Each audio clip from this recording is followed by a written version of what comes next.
इस क्लास की पूरी सिलेबस की वीडियोस को देखने के लिए सब्सक्राइब करें हमारे चैनल को और साथ ही बेल आइकन प्रेस करें। हे एवरीवन, कैसे हैं आप लोग? आई होप आप सब लोग बहुत अच्छे होंगे। Welcome back to my channel Mass Academy. मैं दीक्षा आज आपके लिए लेके आई हूँ एक नई कहानी, एक नई सीख के साथ।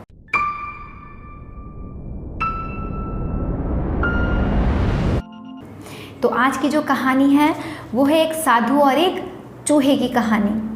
सो स्टार्ट करते हैं बिकॉज इट्स स्टोरी टाइम। एक बहुत समय पहले की बात है। एक गांव में एक साधु रहते थे।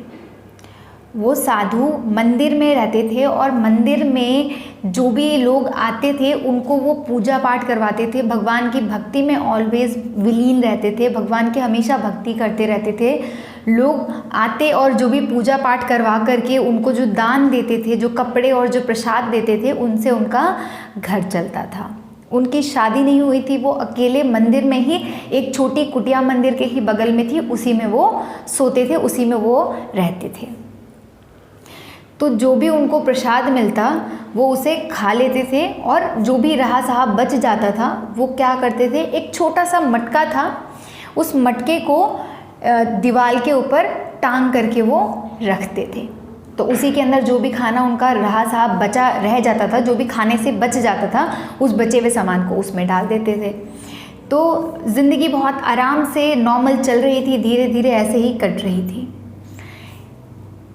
कुछ ही टाइम में क्या हुआ, कुछ दिन बाद एक दिन ऐसे ही उन्होंने देखा, सुबह उठे, रात को उन्होंने खाना उसके अंदर ढक के रख दिया। वो सुबह उठे, उन्होंने देखा कि जो मेरा मटका है छोटा सा, वो तो खाली पड़ा है। उसको खोल के उन्होंने, अरे ये तो खाली है।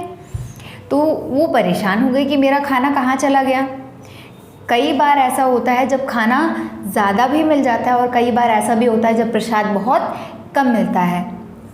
तो ऐसे समय के लिए वो उसमें बचा कर रखते थे। अब प्रसाद नहीं था तो ऐसा अब हर रोज़ होने लग गया। पहले ऐसे नहीं होता था, लेकिन अब धीरे धीरे डेली ऐसी चीज़ें होने लग गई। खाना उनका गायब हो जाता हर सुबह। तो उन्होंने एक दिन निश्चय किया कि अब तो मैं इसका पता लगा के ही रहूँगा कि आखिर यहाँ पे चल क्या रहा है, यहाँ पे हो क्या रहा है। मेरा खाना डेली ऐसे कैसे गायब हो जाता है, कौन ले जाता है मेरा खाना, कौन मेरा खाना चोरी कर रहा है। तो वो क्या करते हैं, जो उनकी कुटिया होती है, कुटिया के दरवाजे के पीछे छुप जाते हैं और वेट करते हैं कि देखता हूँ कि मेरा खाना रात में कौन चुरा के ले जाता है। तो वहाँ पर वो छुप करके देख रहे होते हैं। जब वो आधी रात का समय हो जाता है तो वहाँ पर एक छोटा सा चूहा आता है और चूहा आकर के वो दीवार पर टांगी हुई जो मटकी होती है वहाँ पर नीचे से चढ़ता है, एक उस पर लकड़ी पे, और लकड़ी पर चढ़ने के बाद उस पर छलांग लगा लेता है। तो चूहा उस मटकी पर कूद जाता है। जब चूहा मटकी पर कूद जाता है तो देखता है उसके अंदर से चूहा सामान निकाल करके लेके उसका खाना चला गया। तो वो देखते हैं कि अरे ये तो चूहा है, चूहा मेरा खाना ले जा रहा है। तो क्या करते हैं, जैसे चूहा उन्होंने देखा कि छलांग मार ले रहा है इतनी दूर, तो मैं अपने मटकी को और ऊपर कर देता हूँ। अपनी मटकी को क्या करते हैं, वो अपनी मटकी को थोड़ा और ऊपर टांग देते हैं और रात को सो जाते हैं। अब अगले दिन क्या होता है, अगले दिन सुबह उठते हैं, मटकी का ढक्कन खोल के देखते हैं, अरे आज खाना फिर से गायब हो गया, ये कैसे हो गया। अब वो देखते हैं कि भाई अब क्या हो गया, मतलब चूहे ने और ऊंची छलांग मार ली और चूहा फिर से खाना लेके चला गया। अब कुटिया तो इतनी ही छोटी है, अब कुटिया का हाइट इतना ही है, तो अब मटकी कहाँ टांगेंगे। तो वो बहुत परेशान हो गए। तो ऐसे ही उनका एक दोस्त आता है उनके पास। उनका जब दोस्त आता है, दोस्त मतलब एक ढंग से जो मंदिर में जो भिक्षा मांगने के लिए जो पंडित आते हैं वो आते हैं। तो वहाँ पर वो भिक्षा मांगने के लिए आते हैं। देखते हैं कि जो साधु हैं वो बहुत ही हैरान परेशान हैं। तो उनसे पूछते हैं कि क्या हुआ, आप इतना परेशान क्यों हो। तो साधु उनको सारी बातें बता देते हैं कि ऐसी ऐसी बात है, मेरे घर में मेरा जो खाना बच जाता है मैं मटके में रख देता हूँ और वो चूहा आकर के उस मटकी में छलांग लगा करके वो खाना लेके चला जाता है। डेली यही चीज़ें हो रही हैं। मैं इन सब चीज़ों से बहुत परेशान हो गया हूँ। अब मेरे पास, मैंने अपनी मटकी को ऊपर भी टांगा लेकिन कोई उपाय नहीं निकल रहा। मुझे समझ में नहीं आ रहा कि मुझे इस प्रॉब्लम को कैसे सॉल्व करना चाहिए। तो उनका जो दोस्त होता है, उनका दोस्त उन्हें समझाता है, उन्हें बताता है कि ठीक है, कोई बात नहीं। अच्छा, सोचने वाली बात है, एक छोटा सा चूहा इतनी ऊंची छलांग कैसे लगा सकता है? एक छोटा चूहा, हर इंसान की एक लिमिट होती है काम करने की, वो इतनी ऊंची छलांग तुमने ऊपर कर दिया, उसने ऊंची छलांग भी कैसे लगा ली? मतलब चूहे में कोई तो बात है, चूहे में ऐसी क्या खास बात है कि चूहा इतनी ऊंची छलांग मार ले रहा है, वो भी बिना डरे। तो वो ये सोच करके वो जाते हैं, पता लगाने का निश्चय कर लेते हैं कि अब तो हम इस चीज़ का पता लगा कर ही रहेंगे।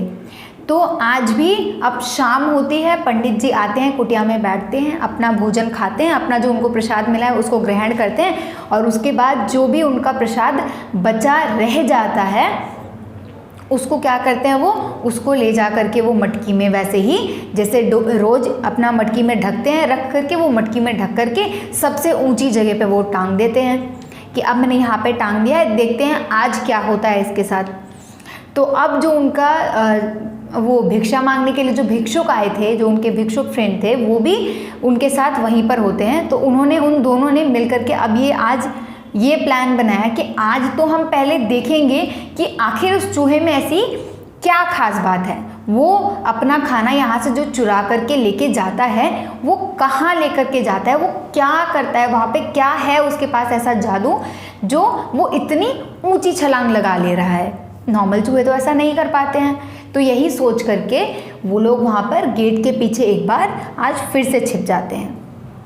जब गेट के पीछे छिपते हैं, आधी रात होती है, आधी रात के टाइम पे ही वो चूहा आता है। तो आधी रात जब हुई तो वो चूहा गेट से चुपचाप से अंदर घुस के आता है और लकड़ी पर चढ़ के और ऊंची छलांग लगा करके मटके में से खाना निकालता है और खाना निकाल करके भाग जाता है वहाँ से।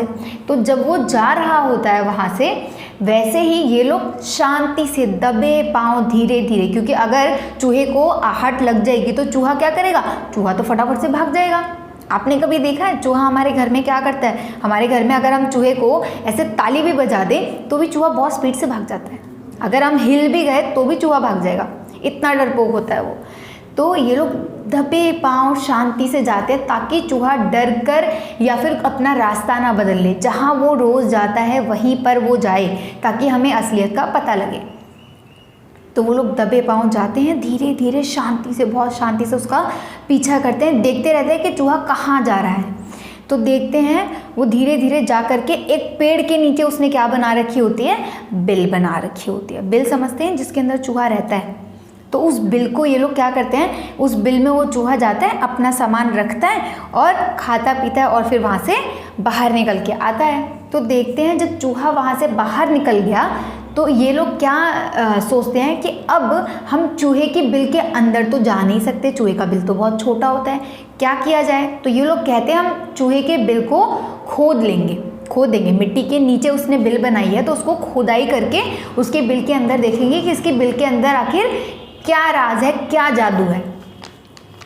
तो जैसे ही चूहा निकल गया, ये उसके पीठ पीछे जाते हैं और फटाफट से फावड़ा लेके जाते हैं, खुदाई करने के लिए कुछ औजार लेके जाते हैं और वहाँ पे खुदाई करना शुरू कर देते हैं। जैसे जैसे वो खुदाई करते हैं, बिल गहरी होती है, तो जैसे जैसे खुदाई करते हैं, खुदाई करने के बाद वो लोग क्या देखते हैं अचानक से कि खाने का एक बहुत बड़ा सा भंडार वहाँ पे रखा हुआ है। मतलब एक बहुत सारा अमाउंट में खाना वहाँ पर है। खाने को देख करके वो लोग सोचते हैं, अरे ये चूहा कहाँ से कितना खाना लेके आया है जो यहाँ पे इतना सारा खाना है। अगर इतना सारा खाना एक छोटा चूहा तो खा ही नहीं सकता, तो इतना सारा खाना अगर हम गरीबों में बांट देंगे तो गरीबों का भला हो जाएगा। तो वो लोग क्या करते हैं, उस पूरे खाने को, क्योंकि बिल तो अब उन्होंने तोड़ दी है, तो अब वो पूरा खाना उठा करके वो ले आते हैं और गरीबों में बांट देते हैं और गरीब उसे खा पी के अपना चले जाते हैं। अब जब चूहा दूसरी जगह से वो खाना लेने गया होता है, जब वो खाना वहाँ से लेकर आता है तो क्या देखता है, वहाँ पर देखता है कि अरे मेरी बिल कहाँ गई, मेरी बिल तो गायब हो गई, मेरा घर कहाँ गया। चूहे का घर उसको मिलता ही नहीं है, वो ढूंढता रहता है कि नहीं मुझे तो याद है मेरा बिल तो यहीं पे, मेरा घर यहीं पर था, लेकिन कहाँ गया।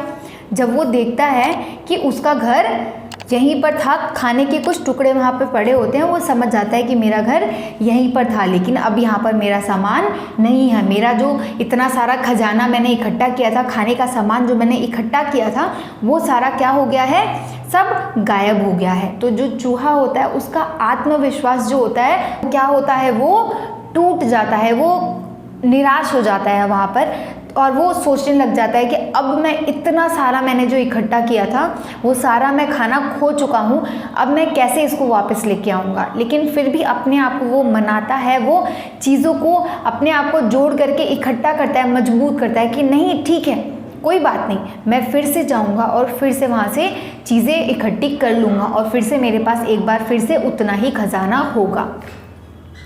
तो इस बार वो अपने आप को समझा करके जाता तो है, वहाँ कुटिया का दरवाज़ा खुला होता है, वो वहाँ पे जाता है, मटकी टंगी हुई है जहाँ पे हमेशा रहती है, वो जाता है, लकड़ी पर चढ़ता है और लकड़ी पर चढ़ने के बाद फिर से छलांग लगाता है, और छलांग लगाते ही वो क्या होता है, मटकी पर ना पहुँच करके उसके नीचे से ही गिर जाता है, वो मटकी तक नहीं पहुँच पाता। क्यों? क्योंकि उसके दिमाग में बहुत सारी चीज़ें उस टाइम चल रही होती हैं। उसने अपना सारा खाना खजाना जो होता है वो खो दिया होता है। वो फिर से एक बार ट्राई करता है, कहता है कोई बात नहीं, मैं इतनी बड़ी छलांग लगा लूँगा। फिर से वो आता है, छलांग लगाने की कोशिश करता है, लेकिन वहाँ तक ना पहुँच करके वो नीचे ही वापस नीचे गिर जाता है। ऐसा वो कई बार करता है, लेकिन मटके तक पहुँच नहीं पाता और वो निराश वापस कुटिया से बाहर चला जाता है। तो ये है हमारी आज की कहानी। इस कहानी से हमें क्या सीख मिली? इस कहानी से हमें यही सीख मिलती है कि जो चूहा था उसका आत्मविश्वास जो था, वो जब तक उसके पास चीज़ें थी, जब तक उसके पास इतना सारा सामान था, उसका आत्मविश्वास बहुत ऊंचा हो गया था, बहुत बढ़ गया था। लेकिन जैसे ही उसने अपने पास की चीज़ों को खो दिया, उसका आत्मविश्वास बहुत ही कम हो गया। तो वो जो इतनी ऊंची ऊंची छलांग लगा पा रहा था, इस बार वो नॉर्मल छलांग भी नहीं लगा पाया और उन चीज़ों को नहीं ले पाया। तो इस कहानी से हमें सीख यही मिलती है कि जितना भी सामान आपके पास है, जितनी भी चीज़ें आपके पास में हैं, उसी में खुश रहिए, उन्हीं के साथ अपना काम चलाइए। 10 चीज़ों के पीछे भागने की ज़रूरत नहीं है। क्या पता ऐसा हो कि आप किसी और चीज़ के पीछे भागें और जो चीज़ आपके पास पहले से ही है आप उसे भी खो दो। तो ये चीज़ नहीं करनी है। जो है उतने में खुश रहो। वो चीज़ें, जब हमारे पास कोई चीज़ होती है तो वो हमारा आत्मविश्वास बढ़ाती है, और जब हम उसी आत्मविश्वास को, जब वो चीज़ हमारे पास नहीं होती है, तब हमें रियलाइज़ होता है कि हमारे पास क्या चीज़ थी और हमने आज क्या खो दिया है। हम अपना आत्मविश्वास खो देते हैं और फिर हम किसी भी चीज़ को अचीव नहीं कर पाते हैं। तो अपना मनोबल, अपना आत्मविश्वास बना करके, बढ़ा करके चलना चाहिए। हम जितने में हैं, ये कब होगा, जितना है उतने में खुश रहेंगे, हम उतने से सेटिस्फाइड रहेंगे, 10 चीज़ों के पीछे नहीं भागेंगे, तो हमारा जीवन बहुत ही शांति से, आराम से चलेगा। तो आई होप आपको आज की मेरी दी हुई ये सीख समझ में आ गई होगी और आप इसे अपनी रियल लाइफ में भी इम्प्लीमेंट करेंगे। अपनी छोटी छोटी ज़रूरतों के लिए हमें क्या ज़रूरत है ज़्यादा चीज़ों के पीछे भागने की? कोई बात नहीं, अगर मेरे पास इतना ही सामान है तो मैं इतने में ही मैनेज कर लूँगी। 10 चीज़ों के पीछे भागने की नीड नहीं है। तो मिलते हैं नेक्स्ट वीडियो में। तब तक के लिए आप लोग घर पे रहिए, चीज़ों को समझिए, अप्लाई कीजिए, हमारी कहानियों को सुनते रहिए। और अगर आपको मेरी ये कहानी पसंद आई हो तो प्लीज़ इसे लाइक, शेयर एंड सब्सक्राइब ज़रूर करें, ताकि मैं ऐसे ही आपके लिए अच्छी अच्छी नई नई कहानियाँ लेकर आऊँ और आप उन्हें सुन करके कुछ सीखें, कुछ सीख ले सकें, आपको मेरी कहानियाँ नोटिफाई हो सके। तो मिलते हैं नेक्स्ट वीडियो में, तब तक के लिए बाय बाय।